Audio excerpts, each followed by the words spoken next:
আল্লাহ তাআলা কি তোমার মানে তোমার বন্ধুর চাইতে কি আল্লাহ তাআলা মানে অকৃতজ্ঞ তোমার কাছে? তোমার বন্ধু তোমাকে কি দিয়েছে যার সাথে তুমি মানে তোমার সময়টা নষ্ট করতেছো, অথচ আল্লাহ তাআলা তোমাকে সব কিছু দিয়েছে, বাঁচায় রাখছে আল্লাহ তাআলা।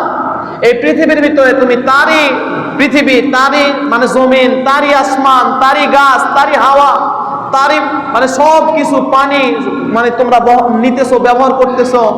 তুমি দুনিয়ার সমস্ত কিছু করার সময় পাইলা, সবাইকে সময় দেওয়ার মতো তুমি সময় পাইলা, কিন্তু আমার মাওলাকে সময় দেওয়ার মতো একটা সময় তোমার জুটলো না কপালে। তাহলে তুমি হতভাগা না, তো হতভাগাটা হবে কে? আজকে তোমার জীবনের এক অংশ পাইলো তোমার বন্ধু, আজকে তোমার জীবনের এক অংশ পাইলো তোমার ব্যবসা বাণিজ্য, আজকে তোমার জীবনের এক অংশ পাইলো চাকরি। তোমার জীবনের কিছু সময় কি আল্লাহ পাক রব্বুল আলামিন পেল না? কিয়ামতের দিন যখন এই প্রশ্ন যদি করে যে আমি যে তোমাকে হায়াত দিয়েছিলাম, এই হায়াতের এক অংশ তুমি কোন অংশটা আমার কাজের ভিতরে ব্যয় করেছো, তখন আমি আর আপনি কি জবাব দিব? বলেন, আমি আর আপনি জবাব দিব কি? যদি জবাব দিতে না পারি, আমার আপনার স্থান হবে কোথায়?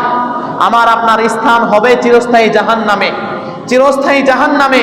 প্রিয় উপস্থিতি, এই জন্য বলতে চাই, আল্লাহ তাআলা এই প্রশ্ন করার পূর্বে নিজেকে তৈরি হয়ে যায় যে প্রশ্নটা কি, যে আমার তোমার এত বড় হায়াতের ভিতরে একটু কি সময় হয় নাই আমার পিছনে সময়টা ব্যয় করার জন্য? এই প্রশ্নের উত্তর দেওয়ার জন্য আমরা এখন থেকে প্রস্তুতি নিই, এখন থেকে প্রস্তুতি নিই।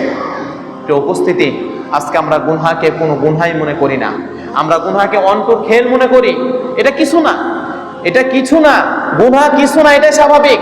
গুনহা মানুষ করবে, কিন্তু গুনহার থেকে মাপ চেয়ে আবার আল্লাহ তাআলার দিকে ফিরে আসতে হবে, আসতেই হবে। আর যদি আপনি ফিরে না আসেন, ওই গুনহা অবস্থায় নিজের জীবন পার করে দেন, তাহলে আপনার ভবিষ্যৎ অন্ধকার। ভবিষ্যৎ বলতে বলা হইতেছে আপনার হচ্ছে কিয়ামত বলেন, পুলসিরাত বলেন, মিজান বলেন, পরপার আপনার অন্ধকার। এজন্য আমরা প্রত্যেকেই গুনহা থেকে বাঁচার চেষ্টা করব এবং আল্লাহ তাআলার ইবাদত বন্দেগী করে যাব। এখন ইবাদত বন্দেগী কখন থেকে করতে হয়, কতদিন পর্যন্ত করতে হয়, এ ব্যাপার আল্লাহ তাআলার নির্দেশ কি?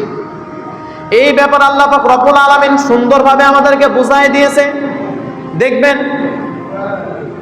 কোনো অপ্রাপ্ত বয়স্ক শিশুর উপরে কিন্তু আল্লাহ পাক রব্বুল আলামিন কোনো বিধান অর্পিত করে নাই। হজ বলেন, নামাজ বলেন, যাকাত বলেন, কোনো কিছু, এবং কি ইমানটাও ওই সমস্ত ছোট বাচ্চা নাবালেগ হওয়ার আগ পর্যন্ত তাদের উপর কোনো ইসলামের বিধান নাই। এই জন্য যারা বিধর্মী মানে হিন্দু, বৌদ্ধ, খ্রিস্টান, ইসলাম ধর্ম ব্যতীত যতজন আছে, এবং তারা হচ্ছে শিশু নাবালেগ, তারাও কিন্তু নিষ্পাপ, কারণ তাদের উপর এখনো ইসলামের যে বিধানগুলো আছে অর্পিত হয় নাই। আর আমাদের যারা মুসলমান ঘরে ছোট ছোট বাচ্চা আছে, তারাও নিষ্পাপ। তো কখন ওই যে বালেগ হওয়ার পর থেকে নিয়ে কতক্ষণ পর্যন্ত, যতক্ষণ পর্যন্ত সেই ব্যক্তি মৃত্যুবরণ না করবে, ততদিন পর্যন্ত তার উপর ইসলামের বিধান মান্য করা ফরজ। এই ব্যাপারে আল্লাহ পাক রব্বুল আলামিন বলেন, সূরাতুল হিজরের 99 নম্বর আয়াতের ভিতরে আল্লাহ পাক রব্বুল আলামিন বলেন, ওয়াবুদ রাব্বাকা হাত্তা ইয়াতিয়াকাল ইয়াকিন। ও আমার বান্দারা, তোমরা আমি আল্লাহ তাআলার ইবাদত বন্দেগী করো। তোমরা আমার ইবাদত বন্দেগীর ভিতরে সময় কাটাও। কতদূর পর্যন্ত সময় কাটাবা, কতদূর পর্যন্ত ইবাদত বন্দেগী করবা? হাত্তা বলে একটা সময় আমাদের উপর নির্ধারণ করেছে, হাত্তা ইয়াতিয়াকাল ইয়াকিন। বালেগ হওয়ার পর থেকে নিয়ে যতক্ষণ পর্যন্ত তুমি মৃত্যুবরণ না করবা, ততক্ষণ পর্যন্ত তুমি তোমার সময়টা ইবাদতের ভিতরে কাটিয়ে দাও। বালেগ হইছো, এই বালেগ হওয়ার পর থেকে নিয়ে নারী পুরুষ উভয় তোমরা তোমার রবের ইবাদত করতে করতে সময়টা কাটিয়ে দাও। আমার জীবনের এক অংশ পাইতেছে সবাই, সবকিছু এক অংশ না, আমার আপনার জীবনের পুরো অংশই পাচ্ছে, দুনিয়ার সমস্ত কিছুই পাইতেছে, কিন্তু আল্লাহ তাআলা বলল যে তোমরা আমার ইবাদতে কাটিয়ে দাও যতদিন পর্যন্ত মৃত্যুবরণ না করবে ততদিন পর্যন্ত। কিন্তু একটা সময় আল্লাহ পাক রব্বুল আলামিন হায়াতের পায় না আমাদের। তাহলে আমরা নাফরমান না তো কি, আমরা হতভাগা না তো কি?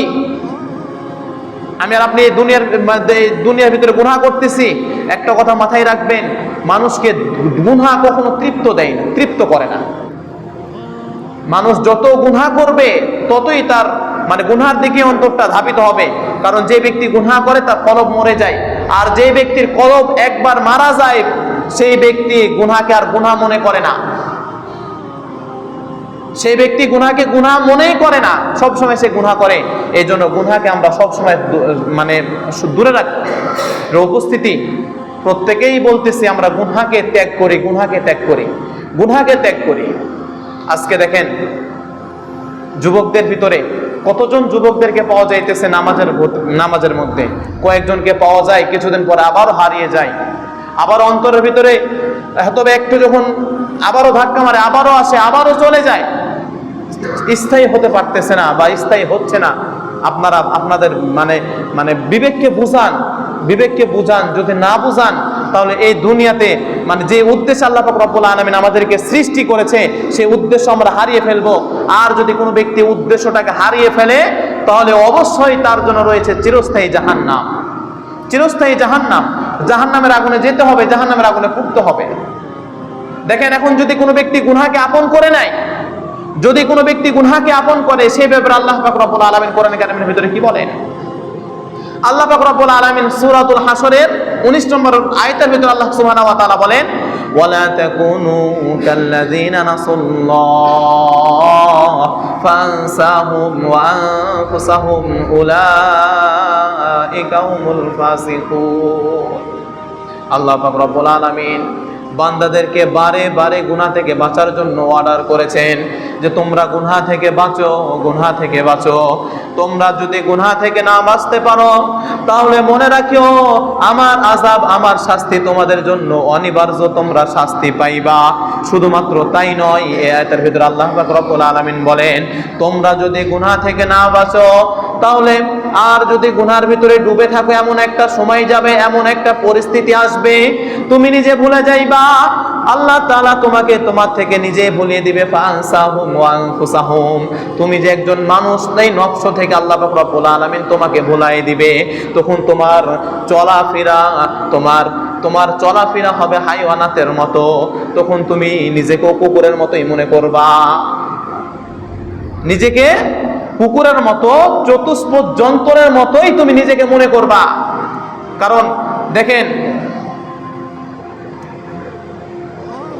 অন্যান্য প্রাণীগুলা, এদের জন্য কি ইসলামের শরীয়তের কোনো বিধান অর্পিত হয়েছে? তাদের জন্য শরীয়তের কোনো বিধান নাই। তারা যা খুশি তা করতে পারে, যা খুশি তা খেতে পারে। কিন্তু আমাদের মানুষরা কিন্তু কি পারে না, তা পারে না। কিন্তু যখন আপনি আমি গুনার ভিতরে জড়িত থাকবো, গুনাহকে কিছু মনে করব না, তখন আমার আপনার চরিত্র হবেই তেমন। আমার আপনার খাবারের ভিতরে কি আসলো, হালাল না হারাম দেখার সময় নাই। আমার আপনার আল্লাহ তাআলার যে হুকুম বিধান ছুটে যাইতেছে দেখার সময় নাই। আমি আপনি যে ইসলাম থেকে অজ্ঞ হইতেছি দেখার সময় নাই। আমার শুধু দেখার সময় আছে যে দুনিয়াতে আমার কি হইল, দুনিয়াতে আমি কি করতে পারলাম, দুনিয়াতে আমাকে মানুষজন কতটুকু গ্রহণ করলো, এইটাই শুধু আমার আপনার দেখার সময় সুযোগ থাকবে। আর কিছু আমার আপনার দেখা হবে না। কেন হবে না? ওই যে আমি আর আপনি আমার আপনার নফসটাকে গুনাহর ভিতরে কি করেছি, জড়িত করেছি, যার ফলে আল্লাহ তাআলা আমাকে নিজের থেকেই ভুলাই দিবে, নিজেকে থেকেই ভোলাবে। তারপরে কি হবে? ভুলে দেওয়ার পরে আল্লাহ পাক রব্বুল আলামিন বলে